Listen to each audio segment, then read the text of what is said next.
ಏನು ಸರ್ ಇದು? ಇದು ಬ್ರಾಹ್ಮಿ, ಜಲಬ್ರಾಹ್ಮಿ ಅಂತಾರೆ. ಇದು ಮೆಮೊರಿ ಪವರು ಮತ್ತು ಪ್ಯಾರಾಲಿಸಿಸು, ಬಾಡಿ ಹೀಟ್ ಆಗಿರೋದಕ್ಕೆ ಯೂಸ್ ಆಗೋದು. ಇದು ತುಳಸಿ, ನಾರ್ಮಲ್ ತುಳಸಿ. ಇದನ್ನು ಬ್ರಾಹ್ಮಿ ಅಂತ ಹೇಳ್ತೀವಿ. ಇದು ಒಂದೇ ಲಗ. ಅದೇ ಅಲ್ಲ, ಇದನ್ನು ಬ್ರಾಹ್ಮಿ ಸೊಪ್ಪು ಅಂತ ಹೇಳ್ತೀವಿ ನಾವು. ಹೌದು ಮೇಡಮ್. ಇದು ಅದು ಎಲ್ಲ ಒಂದೇ. ಇದು ಒಂದೇ. ಇದು ನಮ್ಮ ಮಕ್ಕಳಿಗೆ ಸಿರಪ್ಗೆ ಯೂಸ್ ಮಾಡ್ತಾರೆ, ಅದು ನೆಲದಲ್ಲೇ ಬರೋದು. ಇದು ಟಾನಿಕ್ಕು ಮತ್ತು ಆಯುರ್ವೇದ ಔಷಧಿಗಳಲ್ಲಿ ಯೂಸ್ ಮಾಡ್ತಾರೆ. ನಮಗೆ ಮೊನ್ನೆ ಗೊತ್ತಾಯ್ತು ಡಿಫ್ರೆನ್ಸ್. ಯಾರೋ ನಿಮ್ಮ ಯೂನಿವರ್ಸಿಟಿಯವರೇ ಹೇಳಿದ ಗೊತ್ತಾಯ್ತು ಎರಡು ಡಿಫ್ರೆನ್ಸ್. ಸೊ ಈ ಪುದೀನದಲ್ಲೂ 4-5 ವೆರೈಟೀಸ್ ಇದೆ. ಅಲ್ಲಿ ಲ್ಯಾವೆಂಡರ್ ಟೈಮ್ ಇದೆ. ಇದು ನೋಡಿ ಜಲಬ್ರಾಹ್ಮಿನೇ, ಅದೇ ಬ್ರಾಹ್ಮಿನೇ. ಇದು ಚಿಕ್ಕದಿದು ಕಿರುಬ್ರಾಹ್ಮಿ. ಇದೇನು ಸರ್ ರಣಪಾಲ ಅನ್ಸಂತ? ರಣಪಾಲ ಕಿಡ್ನಿ ಸ್ಟೋನ್ಗೆ. ಇದು ಕಿಡ್ನಿ ಸ್ಟೋನ್ಗೆ ನಾವೇನೋ ಹಣ್ಣೇನೋ ಅನ್ಕೊಂಡ್ಬಿಟ್ಟು. ರಣಪಾಲ ಇದು ಆಕ್ಚುಲಿ ರಣಪಾಲ. ಇದು ಸ್ಪೆಲ್ಲಿಂಗ್ ಇದು ಮಾಡಿದ್ದಾರೆ ಇವರು. ಸೊ ಇದು ಇಪ್ಲಿ, ಲಾಂಗ್ ಪೆಪ್ಪರ್ ಅಂತಾರೆ. ಕಾಳುಮೆಣಸು ಇರುತ್ತಲ್ಲ, ಕಾಳುಮೆಣಸು ಜಾತಿದೆ ಲಾಂಗ್ ಪೆಪ್ಪರ್. ಈ ಇಪ್ಲಿಗೆ ಕಾಳುಮೆಣಸು ಗಿಡಗಳನ್ನ ಕಸಿ ಮಾಡೋದಕ್ಕೆ ಉಪಯೋಗಿಸ್ತಾರೆ. ಆಯುರ್ವೇದದಲ್ಲಿ ಕಷಾಯ ಯೂಸ್ ಮಾಡ್ತಾರೆ. ಇದು ಕಾಳುಮೆಣಸು, ಮಾಮೂಲಿ ಕಾಳುಮೆಣಸು. ಪನೀರು, ಅನ್ನ. ಇದು ಇನ್ಸುಲಿನ್ ಪ್ಲ್ಯಾಂಟ್.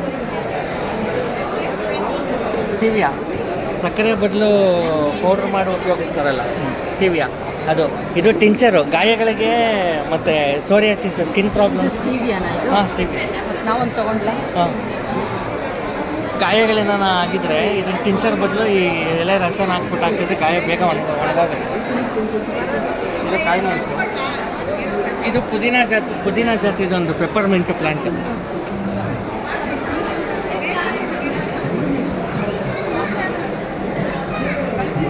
ಸ್ಮೆಲ್ ನೋಡಿ ಚೆನ್ನಾಗಿತ್ತಲ್ಲ, ಪೆಪ್ಪರ್ಮೆಂಟ್ ಜಾತಿದು. ಇದನ್ನು ಗ್ರೀನ್ ಟೀಯಲ್ಲಿ ಉಪಯೋಗಿಸ್ತಾರೆ. ಹರ್ಬಲ್ ಟೀಸು, ಗ್ರೀನ್ ಟೀಸಲ್ಲೂ ಉಪಯೋಗಿಸ್ತಾರೆ. ಇದು ತೈಮು. ಇದೂ ಅಷ್ಟೇ. ತೈಮ್ ಅಂದರೆ ಫಾರಿನ್ ಅಮೆರಿಕಾ ಆ ಕಡೆ ಎಲ್ಲನೂ ಇದ್ರದ್ದೇ ಟೀ ಉಪಯೋಗಿಸ್ತಾರೆ, ಹರ್ಬಲ್ ಟೀಸ್. ಈ ಲ್ಯಾವೆಂಡರು, ರೋಸ್ಮೆರಿ, ಅದನ್ನು ಇದರಲ್ಲಿ ಎಸೆನ್ಷಿಯಲ್ ಆಯಿಲು ತಯಾರು ಮಾಡ್ತಾರೆ. ಮೆಂಟಲ್ ಪ್ರಾಬ್ಲಮ್ಸ್, ಅವರಿಗೆ ಮಾನಸಿಕ ಸಮಸ್ಯೆ. ಸೆಂಟಿದ್ದು ತುಂಬಾ ಇದು ಬರುತ್ತಲ್ಲ, ಅದು 1 ಎಕರೆಗೆ ಅದು ಬೆಳೆದ್ರದು ಯಾವಾಗ? ಲ್ಯಾವೆಂಡರ್ ಅದಾ? ಅದೆಲ್ಲಿ? ಅಲ್ಲಿ ಲಾಸ್ಟಲ್ಲಿ ಇದೆ ಗಿಡ. ಅದು 1 ಎಕರೆಗೆ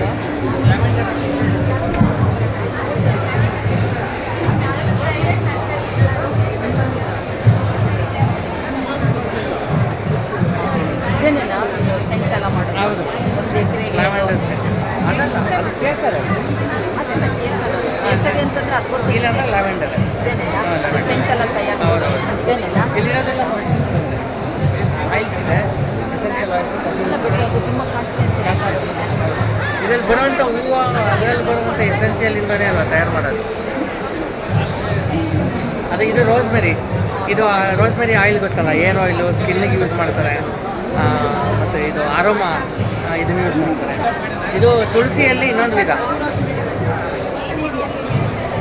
ಸರ್. ಇದೇನು ಕರ್ಪೂರ ತುಳಸಿ. ಏನಿಲ್ಲ, ಸೆಮಿಸೈಡು.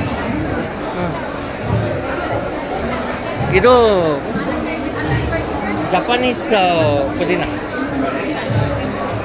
ಜಪಾನೀಸ್ ಪುದೀನ ಹೆಂಗತ್ತೆ ಇದೆಲ್ಲ ಗಮ್ಮತ್ತು. ಕೊಡ್ತೀನಿ. ಇದು ಅಲ್ಲಿಗೆ ಜಿಮ್ ಮಾಡ್ಕೊಳ್ಳಿ, ಅದನ್ನು ಮಂಗರವಳ್ಳಿ ಅಂತ. ಮಂಗರವಳ್ಳಿ ಸ್ಟೋನ್, ಬೋನ್ಸ್ ಬ್ರೇಕ್ ಆಗಿತ್ತು ಅಂತ ಮೂಳೆಗಳಿಗೆ ಉಪಯೋಗಿಸೋಂಥ ಗಿಡ ಅದು ಮಂಗರವಳ್ಳಿ. ಆಮೇಲೆ ಇದು ಕಣಗಲೆ ಬಗ್ಗೆ ಗೊತ್ತಿದೆ. ಇದು ಕಾಡು ಜೀರಿಗೆ ಬಗ್ಗೆ ಗೊತ್ತಿದೆ. ಕಾಡು ಜೀರಿಗೆ ಬಂದು ಹೊಟ್ಟೆಯಲ್ಲಿರೋ ಕ್ಯಾನ್ಸರು, ಗೆಡ್ಡೆಗಳನ್ನ ಅದನ್ನು ಕ್ಲೀನ್ ಮಾಡೋದಕ್ಕೆ, ಹುಳಗಳು ಕ್ಲೀನ್ ಮಾಡೋದಕ್ಕೆ ಉಪಯೋಗಿಸ್ತಾರೆ. ಇದು ಕೆಂಪು ಬಸಳೆ ಸೊಪ್ಪು. ಇದು ಬೆಂಗಳೂರು ಸೊಪ್ಪು ಅಂತಲೂ ಕರೀತಾರೆ, ಕೆಂಪು ಬಸಳೆ. ತುಂಬ ಹೀಟ್ ಇದ್ದರೆ ಬೇಸಿಗೆ ಕಾಲದಲ್ಲಿ ತಿನ್ನೋಂಥದ್ದು. ಇದು ಮಧುನಾಶಿನಿ, ಸಕ್ಕರೆ ಕಾಯಿಲೆ ಇರೋರಿಗೆ ಮೆಡಿಸನ್. ಇದು ನಾಗದಾಳಿ ಸೊಪ್ಪು. ಪೀರಿಯಡ್ಸ್ ಪ್ರಾಬ್ಲಮ್ ಏನಾರ ಇದ್ದರೆ ಅವರಿಗೆ ಉಪಯೋಗ ಆಗೋಂಥದ್ದು. ಚಕ್ರಮುನಿ ಒಂದು ಗಡ್ಡೆ ಬರುತ್ತೆ ಗೊತ್ತಾ, ಅದನ್ನು ಕಟ್ ಮಾಡಿಬಿಟ್ಟು ಸಕ್ಕರೆ ಹಾಕ್ಕೊಂಡು ತಿಂತಾ